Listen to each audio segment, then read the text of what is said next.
gudoomiyaha komishanka doorashooyinka Soomaaliland oo maanta warbaahinta kula hadlayay gudaha magaalada Boorama ayaa waxa uu ka warbixiyay sida habsamida leh uu socoto kaar qaadashada wajigii labaad ee ka bilowatay qaar ka mid ah degmooyinka Soomaaliland waxa uu sheegay in guud ahaan ay si nabad ah u socoto gudoomiyaha Cabdirashiid Riyaraac oo arintaasi ka warbixinaya ayaa waxa uu yiri waxa sida la socotaan waxa bilaabantay diiwaangelintii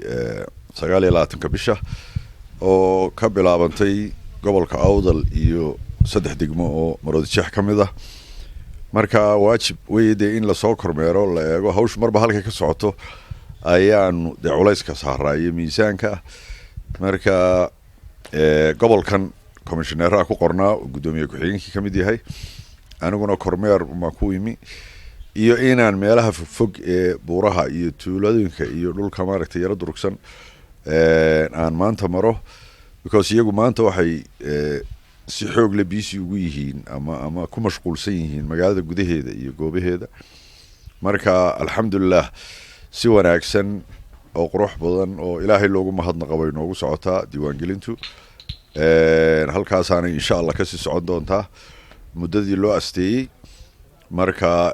kormeerkaygu wuxuu ku saabsanaa shaqadayadii iyo waajibkaygii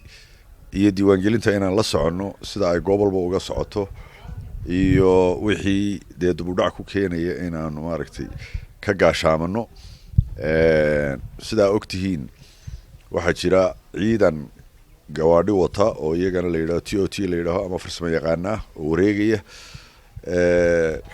meelaha aanay markaa joogin anagu aan la kulano ama aan tagayno inaan la socodsiino warkeeda inaan iyaga laftooda say u shaqeynayaan ogaano iyo guud ahaanba sida hawshu u socoto inaan la socono ayuu kormeerku ahaa alxamdulillah waana noo fiicay muddo intee leeg buu kormeerka u qaadanayo kormeerkaygu de kale laba casho gobolkan iyo eeridiisa uu ku qaadanaya labada casho dambena insha Allah waxaan tagi doonaa degmooyinka kale iyo gobolka kale ay ka socoto hadiye jeerna de waxay kormeer ma aha la yimaado waa shaqo sida darteed hadii baahi timaado iyo hadii hawli soo korodhaba de saacad walba waa la imanaya laakiin qorshaha hawlaha lagu kala qoran yahay oo la kala qaabilsan yahay sida darteed gudoomiye ku xigeenka iyo komishanada kale oo isaga ku weheliyaba gobolkan u astaysan meel uga baxayn muddo 7 cashaana joogay haddana ku sii sugnaan doona ilaa ay diiwaangelintu ka dhamaato marka